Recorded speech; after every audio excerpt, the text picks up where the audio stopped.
awakened me was a smell, a very distinctive smell. It was the body smell of my mother, who had died 9 years ago. It came and it passed through my body. And as it passed through my body, I felt this incredible sense of joy, release of all worry, tension. I could feel the air in my ear. I could feel like a vapor going into my ear. She was trying to tell me something. And I screamed. I mean, I screamed because I was so terrified. On the island of Hawaii, lives a 5-year-old girl who seems to have a ghostly guardian. Her name, Carissa. Since she was 4 months old, her family believes that she has been surrounded by a mysterious presence. She kept looking behind my left shoulder, and she kept giggling. Then I just put her down on the floor. I laid her down on a quilt and took 3 photos of her. And when I had it developed, the pictures came back, and there were these 2 ribbon-looking like objects, and she was looking down at it. No one can see these ghostly images except in photographs. I took 2 photos of her in her swing, and when we had the photos developed, they were back in the photos. Picture after picture, these unusual entities have been captured hovering near Carissa. Her family insists that whatever is behind this phenomenon is not of this world. Until somebody can give me a really great argument that these aren't what we think they are, then I'm going to believe that they are some sort of being that's allowing us to photograph them. Of course, the only person who can shed any light on this subject is Carissa, but she's too afraid to talk. When I put her to bed at night, sometimes she'll say, "They're scaring me." When I question her about it, I can't get any real definite answer out of her. So for now, Carissa's family says that all they can do is accept these unusual visitors. What we're seeing in the photos, it's just saying, we're here, we're a part of your world. You have to trust and believe in us too. And just because you can't see us with your eyes doesn't mean that we don't exist. Carissa's story is strangely similar to the motion picture, The Sixth Sense. You know the accident up there? Yeah. Someone got hurt. They did? A lady. She broke her neck. Oh my God, but you can see her? Yes. Where is she? Standing next to my window. In this frightening film, an 8-year-old boy named Cole can see ghosts. Baby, why are you shaking? But his mother sees nothing. Cole, what's wrong? That is, until she examines photographs of her son. It's then that she realizes in each photo, Cole is seen with mysterious lights, apparitions from another dimension. I want to tell you my secret now. I see dead people walking around like regular people. For millions, this is pure entertainment. But for one 6-year-old boy, this big screen ghost story is all too real. His name is Justin Quinn. Like Carissa and the boy in The Sixth Sense, his baby pictures revealed him to be surrounded by unexplained white lights. But as Justin grew older, these ghostly images took on a more human form. The first experience that I remember was him saying that he saw a man standing in the doorway of his room. He was standing there, and then he walked away, then walked through the other way. Justin also claims to have been visited by a second apparition, that of a young girl. I didn't say anything. I was just scared and going under my covers and peeking under, and then it's still there.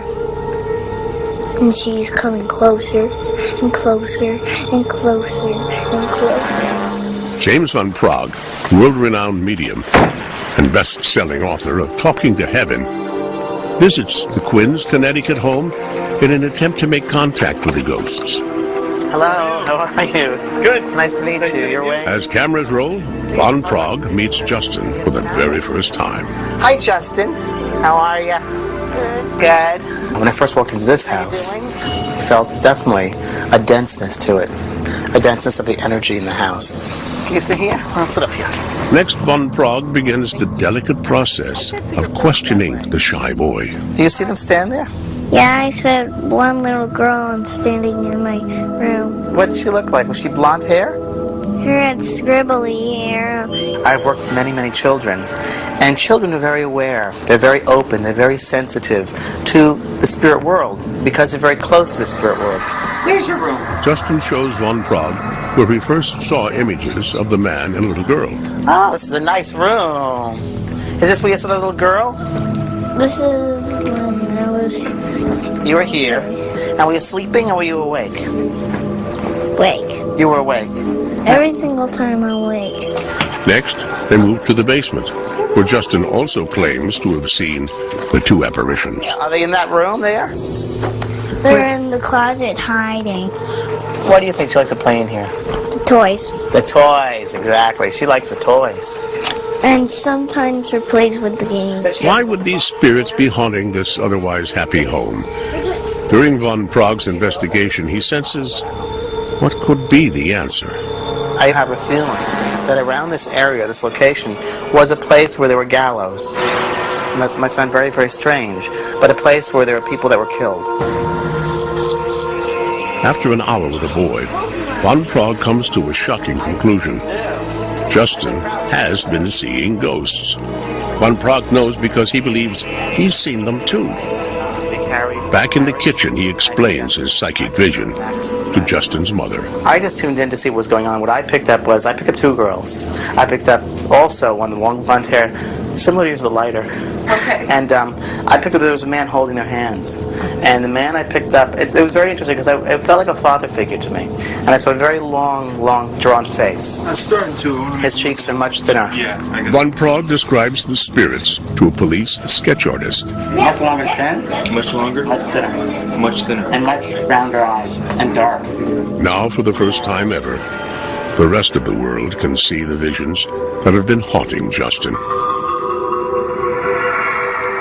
Look at her. That's that girl in your bedroom, huh? Yeah. Is that her?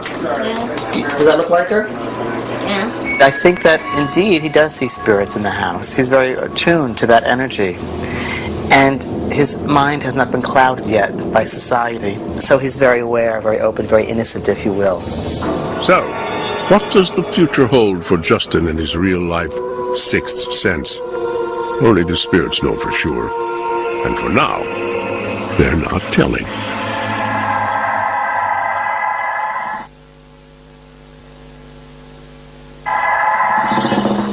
I looked up, and out in the hallway was a glowing light.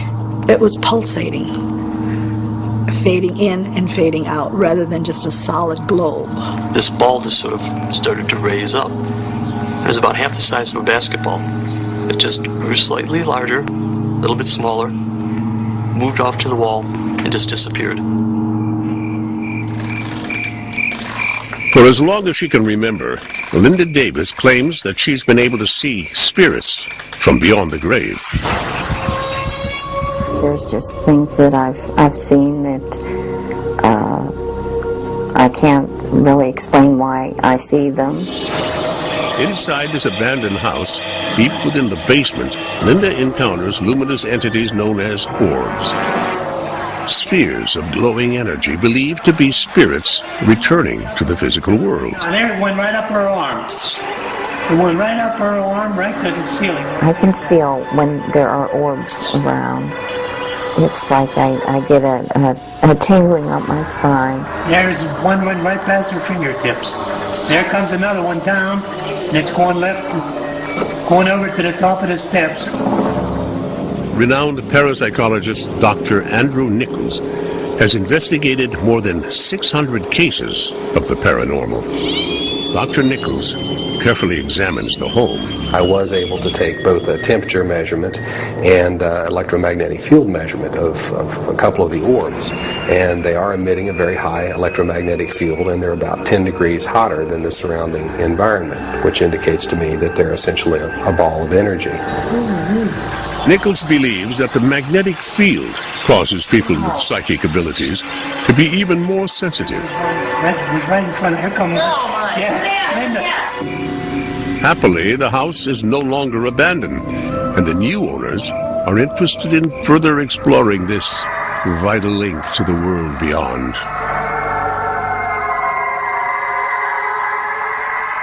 Some of the most mysterious orbs ever witnessed are here in Colorado's Black Forest. My house is different from other houses because mine's kind of haunted. The man who captured them on videotape is this boy's father, Steve Lee. I've never been exposed to anything like this, paranormal or otherwise, so, we really didn't have a clue as to what was going on. Steve's journey into the supernatural begins innocently enough. In 1992, he and his family moved into what they thought was their dream house. But soon after, their dream took a frightening turn. We went on the hunting trip for like 10 days up in the mountains with the whole family. And when we got back, that's when things really started to happen.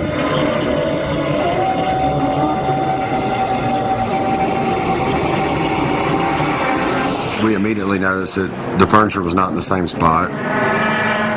We was hearing voices, shadowy figures that you're not really sure if you're seeing or not. The boys were really terrified because of the fact they didn't know who it was, and I didn't know who it was. Determined to prove that these events were man-made, Steve installed high-tech security cameras around his property. But the images they captured were unlike anything he'd seen. Small orbs are videotaped floating through different parts of the house. I don't have a clue, and still don't have a clue as to what it is. Then outside, Steve tapes larger orbs that are even harder to explain. Notice how they fly around the trees and even change direction. Steve believes that these orbs are not created by flashlights or any known camera trick. But the most amazing discovery is yet to come. One night, while Steve and his family are sleeping, a camera is left running. This is what it records.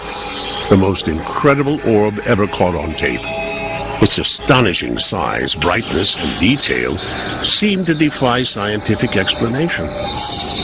Dr. Michael Coots consults with police on occult activities. He visits Steve's home and agrees with him. It holds some disturbing mysteries. When I'm out here at night, I feel almost as if I'm being watched, that there are other people, or energy, if you will, around me. There's a sensation of awareness and of power of energy. After witnessing these eerie events, does Steve and his family ever think about leaving the Black Forest? We decided long ago that we would not let anything chase us from here or run us from our house, whether it be man-made or otherwise. So Steve continues to videotape the ghostly glows that surround his house, in the hopes that one day he'll discover who or what might be visiting from the spirit world. And when I looked over at the mirror, there was this fog, kind of like smoke. It was cold. And the mist was above me on the steps. It was definitely female. I don't know how I can say that because it was a mist and not a human form. I knew right then that I'd seen a ghost because there's no other way you can explain that. Alton, Illinois may look like a typical Midwestern city. Spirits of the light, won't you come out tonight? Come out tonight, come out tonight. Spirits of the light, won't you come out tonight? But it harbors a frightening secret. It's the site of what could be the most haunted house in North America. Welcome to the McPike Mansion. Built in 1869, the now abandoned house is shrouded in legends of violence and fear. There was supposed to be a lady that was either drowned or murdered in the bathtub. There's been folklore that somebody hung themselves there. The woman that haunted it had been somebody that her husband had been killed in the Civil War. Regardless of what is fact or fiction, residents and paranormal experts believe the house is haunted. We think that there are at least 10 spirits here. And they think the spirits have gathered in the basement. With walls of brick and limestone, these rooms can't be reached by sunlight. So the best way to film paranormal activity here is with an infrared camera. Yeah, this is actual. This is the wine cellar. The wine cellar. This is where she gets the most activity. Dr. Renee Horvath and a group of fellow researchers descend into the basement with their video cameras rolling. What they experienced, they'll never forget.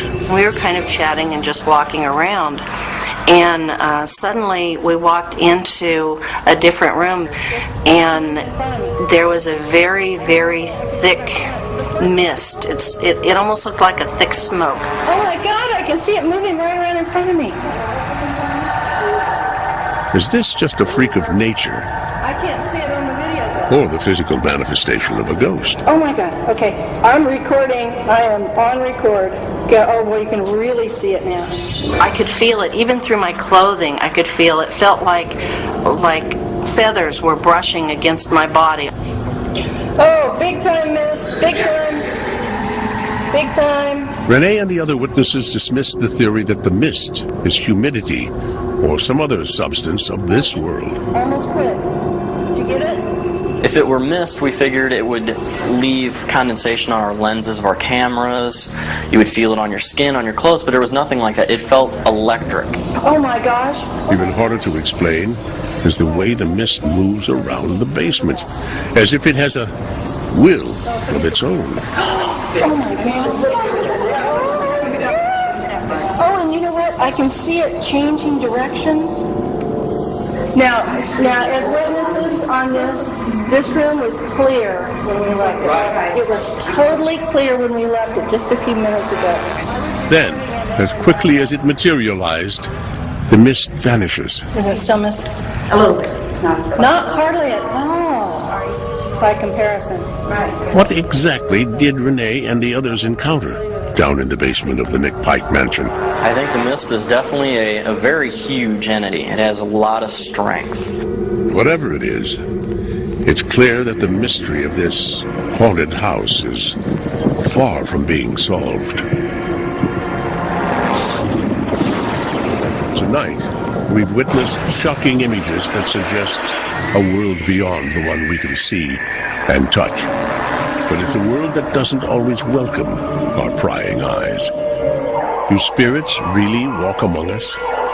Well, no one knows for sure.